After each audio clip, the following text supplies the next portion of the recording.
I remember the first time I truly realized that my mind was not under my control.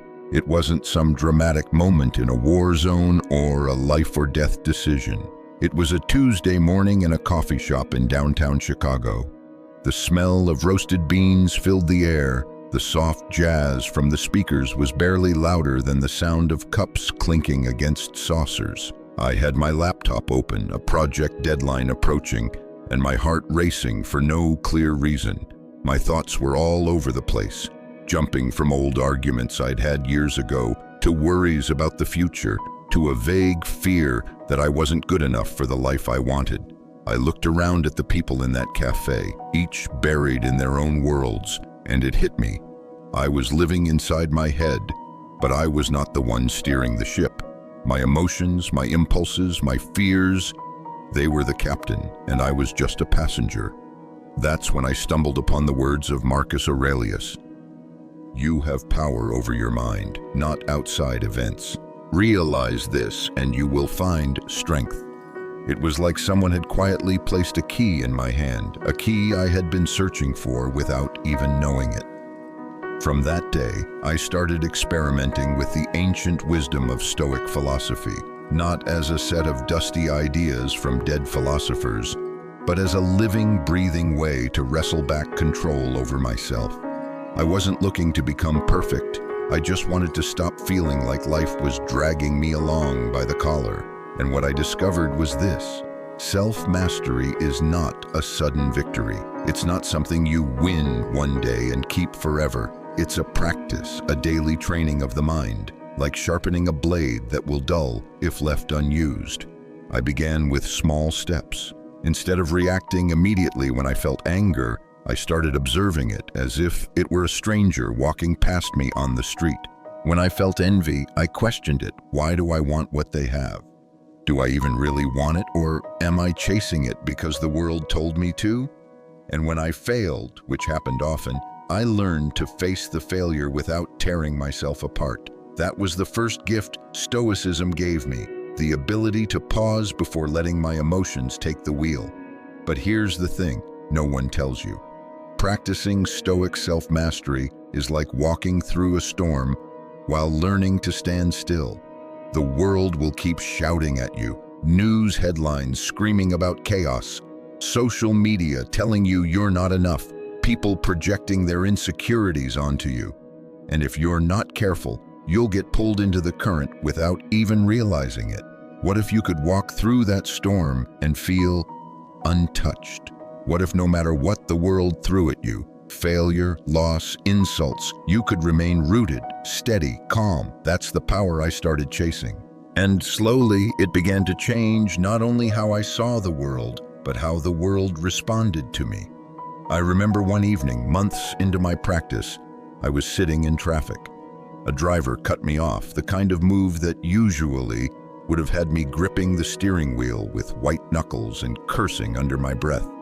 But this time, I just let him pass. Not because I'm some saint, but because in that moment, I remembered. His action has nothing to do with my peace. Why would I hand over control of my mind to a stranger I'll never see again? That small decision felt like a quiet victory, and those victories started to add up. Each time I chose my response instead of letting the world choose it for me, I felt stronger, like I was slowly reclaiming territory that had been occupied by fear, anger, and doubt for years. Imagine your mind as a fortress. Now ask yourself, who holds the keys? Because if it's not you, someone else is deciding how you feel, what you fear, and where you go next. And the longer you let them, the harder it becomes to take those keys back. I started to realize that self-mastery wasn't about controlling the world, because the world is uncontrollable. It was about controlling my interpretation of it. It was about choosing which thoughts I allowed to grow inside my mind and which ones I let wither. And that choice was always, always mine. There was a night when I got bad news. A friend I cared about had betrayed my trust. The old me would have ranted, plotted revenge, or at least drowned my frustration in some distraction. But that night, I sat in the dark with the words of Epictetus. It's not what happens to you, but how you react to it that matters. I felt the sting of the betrayal, but I didn't become it. I let it pass through me like wind through an open window. And in that stillness, I found something I had been searching for all along: freedom. Freedom, I learned, is not the absence of difficulty. It's the ability to remain yourself within it. Most people wait for the world to calm down before they find peace. But the truth is, the world never calms down. The noise is constant. The chaos just changes shape. If you wait for perfect conditions before you master yourself, you'll be waiting your entire life. I started waking up earlier, not because I enjoyed the sound of my alarm, but because I needed that quiet hour before the rest of the world's demands came knocking. I would sit with my coffee and write down 3 things: what I could control, what I couldn't control, and how I would respond to both. It was astonishing how quickly my stress shrank when I stopped fighting battles that weren't mine to fight. There was this one morning, it was raining, and my apartment felt colder than usual. My mind wanted to complain, to linger in bed, to scroll aimlessly on my phone. Instead, I got up, made my coffee, and wrote my list. That day, everything went wrong. Meetings got canceled, a client pulled out, traffic was a mess. But by the time it all happened, I had already anchored my mind in the morning. It was like my inner foundation had been set in stone before the storm rolled in. And I noticed something. The more I practiced controlling my mind, the more people around me started to trust me. Not because I had all the answers, but because I wasn't swept away by every wave. They could feel that I was steady, and people are drawn to steadiness in a world that feels like it's constantly falling apart. What if your presence alone could calm a room? Not because you force it, not because you speak louder than everyone else, but because people sense that you are not at war with yourself. That's the kind of power no one can take from you. And it's built in the quiet moments when no one is watching. But self-mastery doesn't just show up in moments of peace. It's tested in the heat of life, in arguments, in temptation, in loss. I'll never forget a conversation I had with a coworker who was furious about a decision I made. His voice was sharp, his body tense, and everything in me wanted to match his energy, to prove I wasn't weak. But then I remembered anger is contagious, and I don't have to catch it. I listened without interrupting. I kept my breathing slow, and I answered calmly. The tension broke not because I won the argument, but because I refused to fuel it. That day taught me something profound. You don't have to attend every fight you're invited to. Most of them are traps, designed to pull you into a game where you lose, even if you win. How many battles have you fought this week that never needed to happen? If you start tracking them, you'll realize how much energy you've been giving away for free, and how much stronger you'd be if you kept it. The deeper I went into Stoic practice, the more I saw it was about preparation, not reaction. If you only think about your values in the middle of a crisis, you're already too late. You have to train when the waters are calm so that when the waves rise, your ship doesn't capsize. That's why I built rituals into my day, little anchors that kept me from drifting. Morning reflection, pausing before I speak, taking a deep breath before answering an email that triggered me. These small disciplines were invisible to the world, but they became my armor. One afternoon, I was walking through the park when I overheard 2 men arguing. Their words were sharp, filled with blame. And I wondered how much of their anger came from the other person, and how much came from battles they were already fighting inside themselves. Because that's the thing. Most conflict is just unmastered minds colliding. Stoic philosophy taught me that my greatest fight will never be with another person. It will always be with myself. The hardest part of mastering yourself is that no one applauds you for it. No one claps when you swallow your pride instead of lashing out. No one gives you a medal for resisting the urge to gossip or for walking away from a pointless argument. Most of your victories will be invisible, and that's exactly how it should be. Self-mastery is a private game. The scoreboard is inside your own mind. I remember one weekend when everything in me wanted to break my own rules. I had been eating clean, exercising daily, and keeping my mind focused. But that Friday night, I felt the pull. The city lights outside my window seemed to whisper, "Come on, just for tonight." Old habits rose like ghosts, overeating, staying out late, drowning the noise with cheap thrills. And then I caught myself thinking, if no one knows, what's the harm? But that's the trap. Your character is shaped in the moments no one sees. So I stayed in, read a chapter from Meditations, and went to bed early. The next morning, I woke up with a quiet pride. Not the loud kind you post online, but the deep kind that changes the way you carry yourself. That's when I realized, every time you keep a promise to yourself, you become harder to shake. When was the last time you kept a promise to yourself? Not to your boss, not to your friends, but to you. Because if you can't trust your own word, why would anyone else? Over time, these private victories built something I hadn't expected: clarity. It became easier to make decisions because I wasn't constantly negotiating with my own weaknesses. And clarity is power. Most people aren't defeated by the world. They're defeated by the fog inside their own heads. One example hit me hard. A friend called me late one night, furious because his business partner had backed out of a deal. He was already planning his revenge, laying out how he would ruin the guy's reputation. I listened, but I could hear in his voice that his anger was consuming him more than the betrayal itself. When I told him to wait 24 hours before doing anything, he laughed and said, "That's stupid. Why wait?" But I knew, if he acted now, he'd regret it. The next day, he called back, calmer, and admitted that the urge to attack had passed. That 24 hours had saved him from burning a bridge he might need later. Sometimes the most powerful move is not to move at all. How much of your life would change if you stopped making decisions in the heat out of the moment?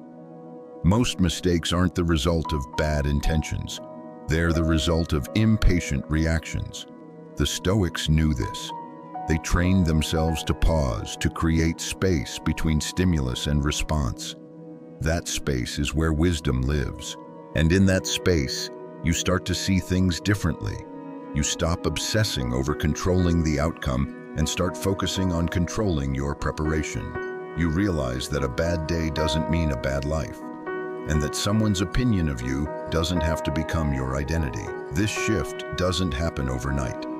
It's the slow rewiring of how you see yourself in relation to the world.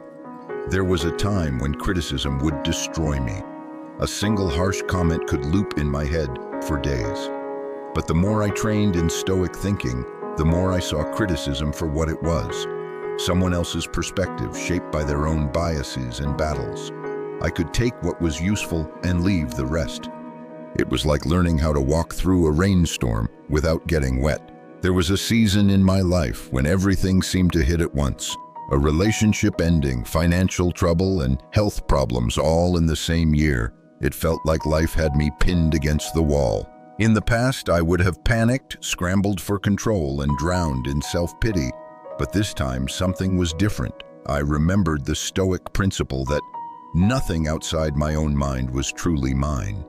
My health could fail, my money could vanish, people could leave.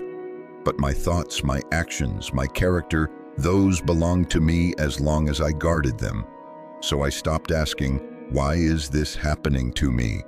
and started asking, "What am I going to do with this?" That simple shift changed everything. It didn't erase the pain, but it turned it into something I could work with instead of something that crushed me. I focused on the next small step instead of the entire mountain. When my finances were in ruins, I didn't obsess over the huge debt. I just made one payment. When my body was weak, I didn't chase an instant fix. I just walked around the block. And every time I moved forward, even an inch, I was telling myself, "You're still in the fight." What if you measured your life not by what happens to you, but by how you respond? Because if you change that one measurement, you'll find you've been winning far more often than you thought. There was one night I'll never forget. My car broke down on a freezing January evening. I was standing on the side of the road, my breath turning to mist, feeling my hands go numb. The old me would have cursed the situation, replayed every bad decision that led me there. But instead, I thought of something Seneca once wrote: "A gem cannot be polished without friction, nor a man perfected without trials." This was friction. This was my training ground. I pulled my coat tighter and called for a tow truck. While I waited, I didn't scroll through my phone or stew in frustration. I just stood there, breathing in the cold air, feeling the weight of the moment, and realizing this was exactly the kind of inconvenience life throws at everyone. But my reaction was my signature. No one could write it for me. Over time, I began to see self-mastery as an art. Like a sculptor chiseling away at a block of marble, I wasn't adding anything new. I was removing what didn't belong. The anger, the fear, the jealousy, the noise, all of it had to be chipped away to reveal the form underneath. The more I worked, the lighter I felt. Have you ever considered that your real strength is already there, just hidden under years of clutter? If you stopped adding and started subtracting, you might finally see it. One of the most surprising things I learned was that mastering yourself isn't about becoming emotionless. It's about becoming unshakable. People sometimes confuse stoicism with coldness, but it's not about shutting your heart off. It's about opening it wide and still being steady when the winds blow. I felt this most deeply when I visited my father in the hospital. The doctors weren't optimistic, and I could see fear in his eyes. In that moment, I wanted to crumble, to let my own fear spill over into the room, but I knew he didn't need my panic. He needed my presence. So I sat beside him, held his hand, and listened. I didn't fill the silence with false comfort. I just stayed. It struck me that sometimes the greatest act of self-mastery is holding your ground so someone else can rest on it. That day, my strength wasn't in my words. It was in my stillness. How many times have you mistaken stillness for weakness? In a noisy world, stillness is rare, and rare things are valuable. People will trust you more when they see you can stand calm in places where others collapse. The more I lived this way, the more I noticed something unexpected. Life became simpler. Decisions that used to tear me apart now felt straightforward because I had a compass, my values. If a choice violated them, it was out, no debate. That clarity saved me from countless mistakes. I remember being offered a job once that promised a big paycheck, but required me to work in ways that clashed with everything I stood for. Old me would have hesitated, made a pro and con list, agonized over what I'd be giving up. The version of me that had been shaped by Stoic discipline, I said no in under a minute. Walking away wasn't easy, but it was clean. And that's another quiet truth about self-mastery. It gives you clean exits. You leave without regret because you know you stayed true to yourself. You don't have to rewrite the past in your head to make it feel right. You just know. I saw this same principle play out with a friend of mine who was caught in a toxic relationship. He kept going back, telling himself maybe it would change. When he finally learned to master his impulses, he walked away and never looked back. He told me later, "It's like I finally learned how to close a door without leaving my foot in it." What doors in your life need to be closed completely? Not slammed in anger, but shut with the quiet strength that says, "This no longer serves who I'm becoming." The more I practiced, the more I realized self-mastery isn't about avoiding hardship. It's about walking into it prepared. You don't become strong by dodging every hit. You become strong by taking the hits and keeping your form. The real test of self-mastery came for me on a day I didn't see coming. I was walking out of a grocery store when a man, clearly agitated, accused me of scratching his car. His voice was loud enough to make people turn their heads. My first instinct was to defend myself, to match his volume, to prove I wasn't in the wrong, but somewhere in that rising tension, I felt the weight of a choice. Was I going to give him my peace just to win the moment? I took a breath. I walked with him to his car, examined it calmly, and pointed out that the scratch was old, rust already forming. I spoke slowly, not to be condescending, but to keep myself steady. His shoulders relaxed, his voice dropped, and he muttered something about "must have been someone else" before walking away. I realized then that mastering yourself isn't about never feeling the fire. It's about deciding when and where you let it burn. What's the last situation where you let someone else light your fire for you? If you start noticing those moments, you'll see how often you've been handing out matches without even knowing it. As I walked away from that encounter, I thought about how easy it is to get pulled into someone else's storm. Most of the time, we're not reacting to reality. We're reacting to someone else's reaction. The Stoics understood this. They knew that if you let other people's moods dictate yours, you've surrendered the throne of your own mind. This lesson came back to me months later when I was on a tight deadline for a project. A colleague missed their part of the work, and it put everything in jeopardy. My old habit would have been to panic and assign blame. Instead, I paused and asked myself, what outcome do I want here? The answer wasn't make them feel bad, it was get the project done. So I skipped the emotional fireworks and went straight to problem solving. We finished on time, no burned bridges. That night, walking home, I thought about how many times in my life I had chosen to win the small emotional battles, only to lose the bigger war. Stoicism had taught me that the best victory often leaves no casualties. When was the last time you walked away from a fight and realized that by doing so, you'd actually won? It's a strange kind of power, quiet, invisible, but it changes everything. From then on, I started seeing every day as a training ground. Every frustration was a weight I could lift. Every delay was a test of patience. Every insult was a sparring partner for my ego. And the more I trained, the less life felt like it was happening to me. And the more it felt like I was shaping how it happened within me. The hardest blow came the year my younger brother passed away. There's no philosophy in the world that can erase that kind of pain. For weeks, I couldn't sleep. Every quiet moment felt too loud. Every laugh from strangers in a cafe felt like it belonged to another universe I couldn't reach. People told me to stay strong, but I learned that being strong didn't mean hiding my grief. It meant facing it head on, without running or numbing myself. I remember one night sitting alone in the living room with only the streetlight spilling through the blinds. I thought of Marcus Aurelius writing in his journal about the inevitability of loss, reminding himself that nothing is truly ours, not even the people we love most. The Stoics didn't see this as cruelty. They saw it as a call to cherish. My brother was gone, but I was grateful for every day I'd had with him, every joke we'd shared, every fight we'd made up from. Gratitude didn't erase the pain, but it sat beside it, making it bearable. What if you treated every person in your life as if you might lose them tomorrow? It's not a morbid thought. It's an invitation to love more urgently, more fully, without leaving the best words unsaid. In the months after, I carried a new kind of clarity. I stopped putting off the small kindnesses, the "I'm proud of you" texts, the unplanned visits. Life was too unpredictable to gamble with love. That shift changed not only my relationships, but my own sense of peace. It struck me that self-mastery wasn't about building walls around my heart. It was about keeping it open without letting the storms drown me.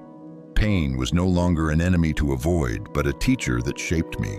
It taught me to live in such a way that if tomorrow never came, I could still look back and know I had been present for it all. When you think about it, isn't that what we're all really trying to do? To live without the haunting thought that we missed the moment while it was here? From then on, every day felt like training for something greater. I wasn't just reading Stoic philosophy anymore. I was breathing it, walking it, carrying it into hospital rooms, broken down cars, tense conversations, and quiet living rooms filled with grief.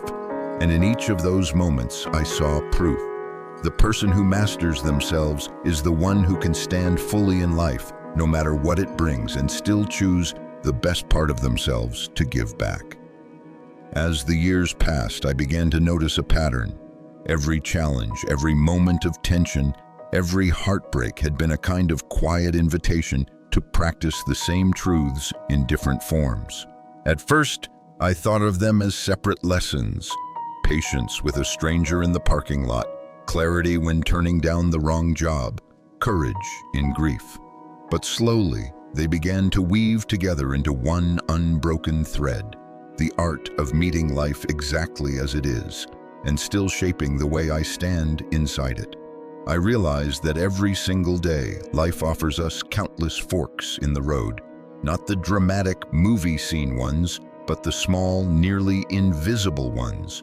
The choice to breathe before answering an angry email, the decision to listen instead of interrupting, the restraint to let someone else have the last word.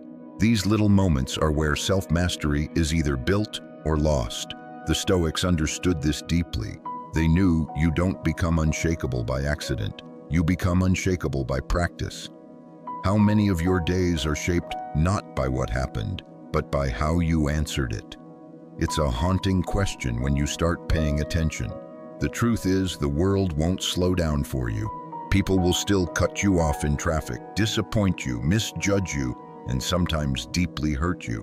But when you've trained yourself to respond instead of react, something shifts. The noise outside becomes less controlling than the calm inside. You stop being a passenger to your emotions and start being the captain of them. And with that shift comes a strange kind of freedom. Not the freedom to avoid pain or discomfort, but the freedom to move through them without losing yourself. I've seen it in my own life, and I've seen it in friends who've embraced these principles. The colleague who used to crumble under criticism now sees it as fuel for improvement. The single mother who once felt crushed by uncertainty now walks with the quiet confidence that whatever comes, she will not be broken. Isn't that the kind of strength we all secretly want? Not the loud kind that intimidates, but the steady kind that endures. Over time, I stopped thinking of Stoicism as something I practiced and started thinking of it as something I lived. It was no longer just about knowing the quotes of Marcus Aurelius or Epictetus. It was about embodying them when no one was watching, when the easy path was to give in to fear, anger, or vanity.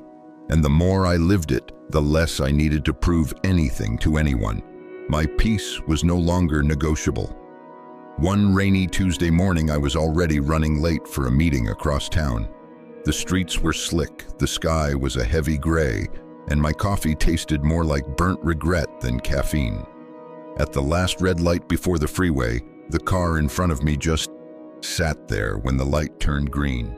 No movement, no turn signal, nothing. I could feel my pulse climb, my hands tightening on the wheel, that little voice in my head ready to unleash an impatient horn blast.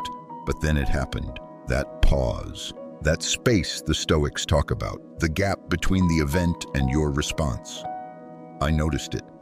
I stepped into it, and instead of leaning on the horn, I leaned back into my seat. I thought, maybe they're lost. Maybe their kid just asked a question that made them smile. Maybe they just need a moment.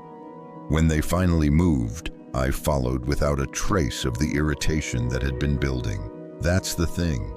Self-mastery isn't about erasing your first reaction. It's about not letting it become your only reaction. And the beauty is, every time you make that choice, you strengthen a muscle you'll need when the stakes are much higher. How often do you burn a whole day's peace just because of a 5-second delay? If you start keeping track, you'll realize how many battles you've been fighting for nothing. Later that day, in that meeting I was so worried about, someone presented an idea I thought was deeply flawed. My old self would have jumped in to dismantle it, eager to prove my point. Instead, I listened, I asked questions, I let the conversation breathe. And somewhere in that space, I found out there was a perspective I hadn't considered, a detail that completely changed how I saw the proposal. My silence had been more productive than any argument I could have made. By the time I left the building, the rain had stopped. The streets were still wet, reflecting the city lights like molten gold. And I thought to myself, this is it. This is the work. Not the big cinematic moments, but the small, quiet choices that over time, make you someone you're proud to be. Looking back, I can see it now. None of those moments, big or small, were accidents. Every setback, every quiet victory, every test of patience was a stone in the path toward mastering myself. And I'm still on that path. Stoicism doesn't make life easy. It doesn't promise you comfort.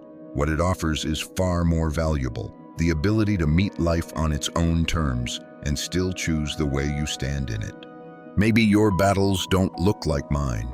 Maybe yours are long commutes, unpaid bills, the ache of losing someone, or the slow erosion of a dream you thought would last forever. But the truth is, the principles that helped Roman emperors, slaves, soldiers, and scholars can help you too. Not because they're old, but because they're timeless. If there's one thing I've learned, it's this: you don't need to control the world to feel unshakable. You just need to master the way you meet it. And that mastery doesn't arrive all at once. It's built in the small spaces between impulse and action, in the choice to stay steady when the storm begs you to break. So here's what I'll leave you with. Start small. Today, choose one moment to pause before reacting. Choose one conversation to truly listen. Choose one frustration to let go of before it takes root. Do it again tomorrow, then the next day, and watch what happens, not just to your life, but to the person you're becoming. If this conversation lit even a small spark for you, stick around. There's more to explore, more stories to share, and more ways to bring this philosophy into the messy, unpredictable beauty of everyday life. Subscribe, not just to this channel, but to the work of becoming unshakable. Because the world won't wait for you to be ready, so start now.